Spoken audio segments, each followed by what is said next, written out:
Hey there, this is Alex Kluge, and I'm here from Toronto Home Experts, and I'm here to dive into the July 2022 Toronto real estate market update. Now, we're very much into a transitioning market, so it's changing a lot, and it's changing fairly rapidly.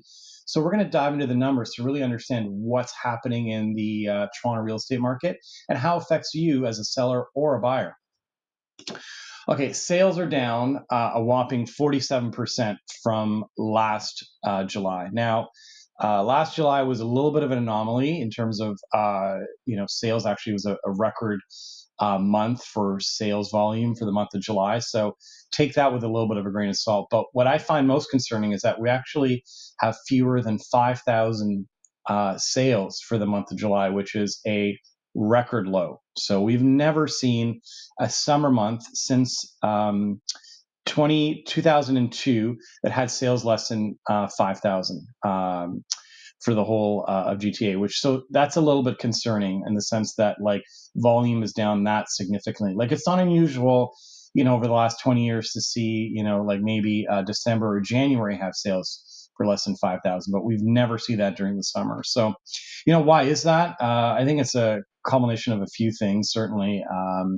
We're going to get to, where prices are going and so forth. But, obviously the spike in interest rates that we've seen over the short term, that's really put the brakes on the market. High inflation, households are now having to spend on average, 8 to 9% more on, average basket of goods that's measured by CPI and the rate of inflation. So that's obviously eating into things. But, so we've noticed that, buyer confidence isn't as prevalent as it was certainly in the fall or even early part of this winter.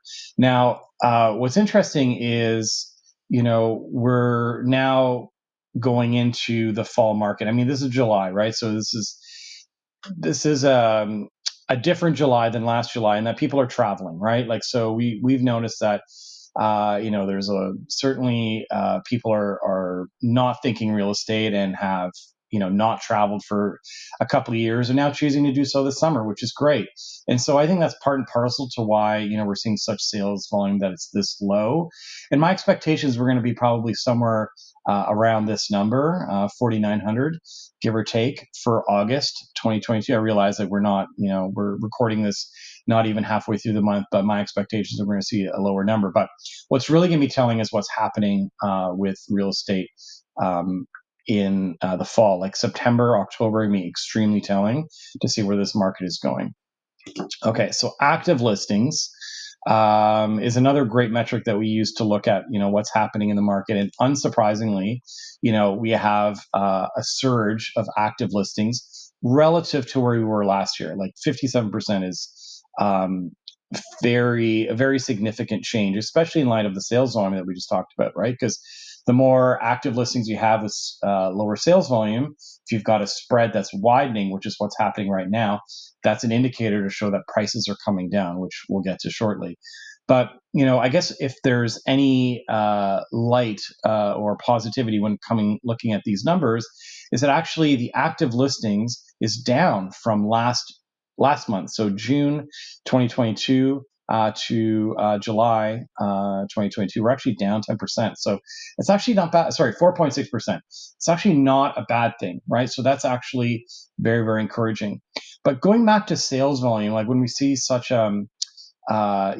sharp decline, if we're looking at June sales volume versus July sales volume, we were actually down 24%, which is a pretty significant number. So 24%, remember, sales volume, we had a very bad June. It was the worst June that we've had for sales volume in the last 20 years, and we're down further, another 24%. So when you're actually looking at what happens typically in summer, it typically slows down, yes. But the average rate of decline from June to July for sales volume is 10%.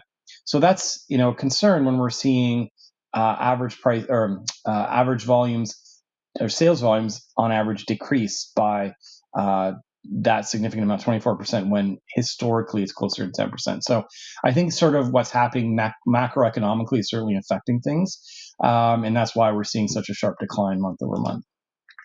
Okay, so new listings, we're compared to last year, so we're down 4%, which is, again, looking at active listings and sales, we want to see, new listings decrease. But, compared to last year, they're down 4%, which, isn't saying too much in the context of this market. But, what we're looking for is a trend, right? So we're seeing active listings actually go down. And that's pretty normal for July. Like I'm comparing for June 2022 to July 2022. We're seeing a moderate decline in active listings, which is to be expected, and certainly a good.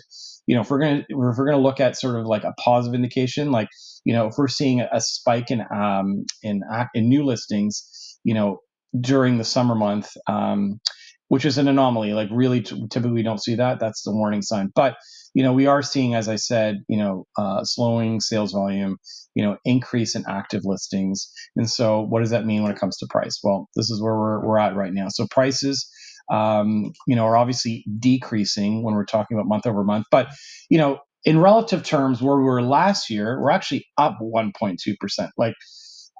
So in the grand scheme of things, we saw a huge run up in prices really starting in, call it May 2020, post COVID, once, sales started ramping up. And so we saw a huge run up in average price from then, really until February 2022. So now we're seeing obviously a decline from February. So we're going to get into that shortly. But, year over year, we're flat. So it's not, sky's not falling. Certainly, my impression is that, yeah, it's a transitioning market and prices are down absolutely from February. So if you bought in February and you're, looking at what your average market value of your house is, you're certainly down from February. But, one thing to think about is, this is not a crashing market by any means. It is a changing market. So we're seeing this now shift more into what I call a balanced market, and we're probably moving into a buyer's market, right? So, I remember the days of real estate many years ago where you could, instead of getting into a bidding war and having offers held back a week later, and you'd be competing with, 8 or 10 offers, there was a time not that long ago where you can shop for, homes that are priced, quote unquote, at market, and you would, visit the house, 7 to 10 days after being listed on the market, and then would think about it for a couple days, and then you would offer on it and negotiate, and the negotiation may take 2 or 3 days. And we had conditions and offers, all that type of stuff. So that's certainly what's happening now. We're seeing a return to that, and I'm actually welcoming that market. I think it's a better market for certainly buyers to operate in. But sellers have to adjust expectations. This is not a market where we're seeing multiple offers. I mean, yes, there are the odd property that are selling under multiple offers, but those are few and far between. Okay, so when we're looking at January to July home price, I think this is kind of a good metric to look at. And we're looking at Toronto. Yes, we're down, but like really the regions are hit the hardest are Durham region, certainly York region, and also Peel are probably the worst in terms of average price declines from January, which was pretty close to the peak to where we are right now. So, but one thing to talk about when we're talking about average price, which is something to bear in mind.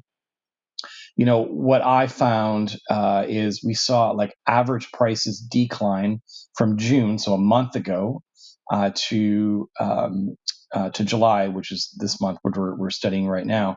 Average prices declined by 6.2%. So that's a concern. And where I saw most of those price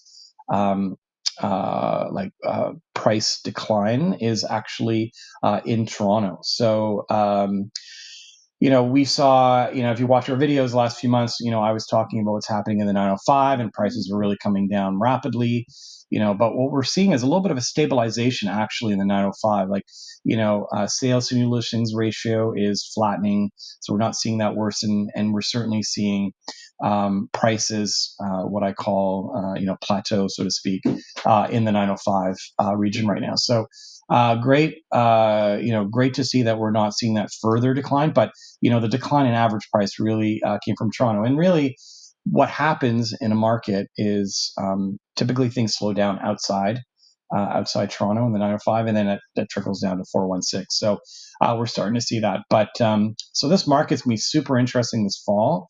There is expectation that we're going to see another increase in the overnight lending rate. So that'll affect variable rate mortgages, for the next Bank of Canada announcement, which is going to be in early September. So, we're going to keep close attention to what's happening there, because really, when we're talking about price changes, really in this market, there's two things to think about. One is, buyers are actually paying not the purchase, like, yes, they're paying a purchase price, like if they're buying, house or condo for, 1.5 million, but really what they're buying is a mortgage payment, right? So ultimately, we're seeing that, as mortgage rates increase, purchasing power decreases for buyers. So that's obviously an effect. And also the other side of it too is the stock market. Like, we've seen a pretty significant decline, for the Toronto Stock Exchange, and also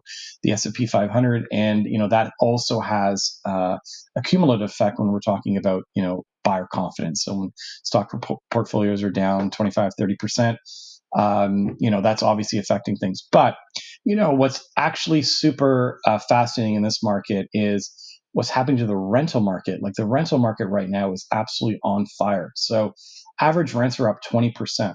So when I'm talking about, sales volume being down so much, one thing that I'm seeing is, instead of sellers choosing to sell their property at, uh, a lower price than they would have gotten even 2 months ago, they're choosing to rent their properties out, because they're able to get such a premium rent, and there's a huge supply crunch of available rentals in Toronto specifically. Certainly, that's everywhere in the GTA, but certainly downtown central Toronto, just outside the core, like, we're seeing a lack of good rentals going, and it's multiple offers for rentals. So if you're a landlord, this is an excellent market to navigate. If you're a tenant, this is probably the most frustrating market to operate in, just because every single quality rental unit tends to go in multiple offers. So it's really challenging. So, which kind of makes sense if you think about it, right? Because there's fewer buyers going into the market because they're not able to qualify for mortgages due to the increase in mortgage rates. So they're choosing to rent instead. And we're still seeing a huge influx of immigration coming to Toronto, specifically GTA. And, when you've got an influx of people moving to Toronto, typically what happens when they move to Toronto is rental is typically the first step. So we're seeing an increase in demand because of the increase of tenants in this pool. So anyway, so this is kind of an interesting synopsis of what's happening in the market.